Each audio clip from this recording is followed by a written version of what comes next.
Pangkaraniwang nirereklamo ng mga lolo at lola ay ang kirot na sanhi ng arthritis. Anila, kapag nagsisimula ng sumakit ang kanilang arthritis, ay nahihirapan na silang gumalaw at maging productive. Ano nga bang arthritis? May lunas ba ito? Paano ba ito maiiwasan?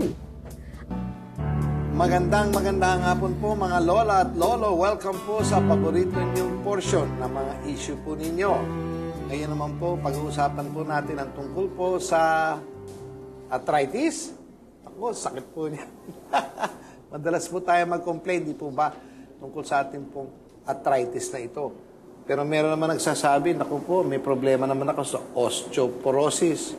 Meron pang osteoarthritis. At napakaswerte naman po natin sapagkat ang ating pong guest ngayong hapong ito ay si Dr. Jose Fernando Sequia, isa pang orthopedic surgeon, hip and replacement specialist, may sports medicine pa, Cardinal Santos Medical Center. Magandang hapon sa iyo, Doktor. Good afternoon, Congressman. Arthritis, how common is this? Well, arthritis is very common as we grow older, Congressman. And a lot of it is the wear and tear type. Ang arthritis, especially yung osteoarthritis po, the heavier you are, the bigger the risk.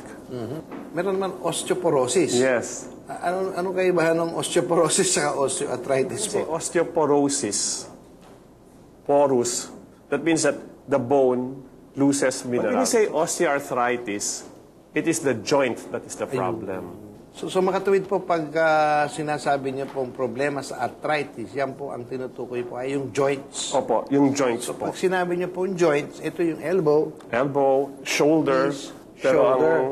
Yes, most common po naman, hips and knees. Hips and knees. Opo. Pero nakadugtong po yan dahil po merong ligament po yan, di ba? Opo. And because you said of wear and tear, Opo. numinipis yung ligament, Yung cartilage po. cartilage. Yung ligaments, they will hold the joint together. The ligaments will hold the joint together. But if you have arthritis, yung lining po mismo, siya yung nasisira.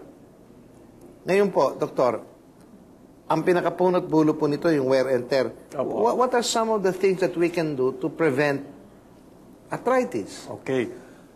Para maiwasan yung arthritis, especially osteoarthritis, which is the most common arthritis, weight control. You have to maintain your body weight. Second is avoid high-impact repetitive activities.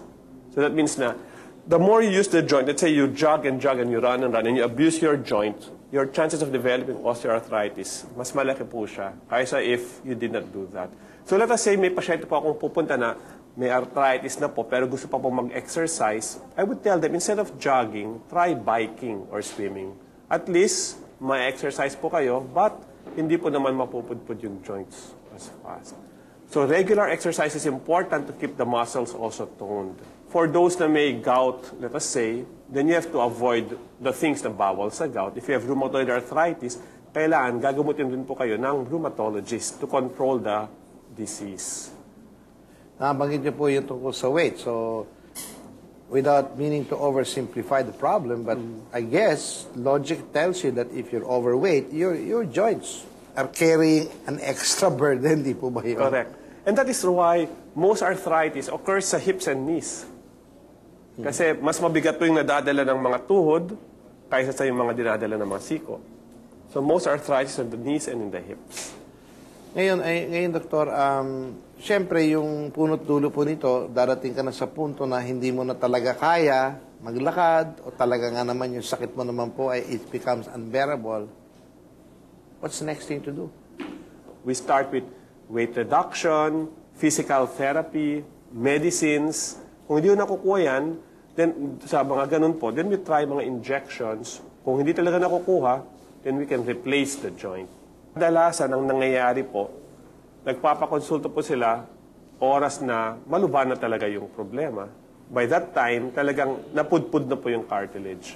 Then it's too late. What are the earliest symptoms that you are a candidate for a serious arthritis problem? Pain is the first. So kung dati po nakakalakad po kayo sa Mega Mall, let us say, you can walk back and forth without pain. Now you walk one direction, sasakit na siya.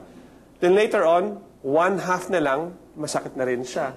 Then later on, just a few steps, sakit na rin siya. So that is how the pain is. It gets worse and worse. If you have a fall, normally, if young people have falls, that's nothing to them. They stand up and as if nothing happened. But the more senior you become, I notice that many of the people that I know who are seniors and they fall, they have a real serious problem. Yes, that's correct. That's because, sabi mo kanina, marupok yung bones. Yes. No? And that is osteoporosis. I have patients, they come, then they ask me, Doc, may rayuma po kasi ako pwede hong uminom ng calcium? Or Doc, may osteoporosis po daw ako pwede ho bang uminom ng glucosamine? So I tell them, ang osteoporosis at saka ang osteoarthritis, iba ho siya. So ang treatment po ng osteoporosis, yan yung mga calcium and the other things. Ang treatment po naman ng osteoarthritis, yan yung mga, yung nabanggit ho natin kanina, no? Weight reduction. So those two are separate. So people who are above 60, 70 years old, or sa mga babae po, the first 10 years after menopause, no? Mabilis ang pagka-osteoporotic ng buto. And so when they fall, since marupok na po yung buto, agad-agad ho nababali yan. You mentioned women after the menopausal period. The first 10 years so after. There's a relationship between the menopause period and the yung osteoporosis po. Ganun tayo. So we have to be extra careful, especially the women, once we reach menopausal stage. Yes. About having any tripping or any fall, because then it can become serious. No? Yes. So, pagka hindi pa rin umubra yan, at sa palagay po ng ating pong mga doktor, kailangan po ng surgery, may pag-asa naman po na maligtas po ang ating pong problema sa pamamagitan ng surgery. Tama ho ba yun? Opo. So let us say ang problema po ay osteoarthritis at nasira na po talaga yung joint. So nasira po yung kasukasuan at saka talagang halos hindi na makalakad or you cannot enjoy life. Then if we cannot get you better with medicines, with exercise, with therapy, then we can replace your joint. Yan po mga lola at mga lola. So, there is still an ultimate remedy and this is the remedy of surgery. In the meantime, maraming salamat po, Dr. Syquia. Thank you, Congressman. And wag ko kayong aalis sapagkat next week, guest na naman po natin si Dr. Thank you. See you again. I'll see you. Thank See you you next week. The young ones, darling.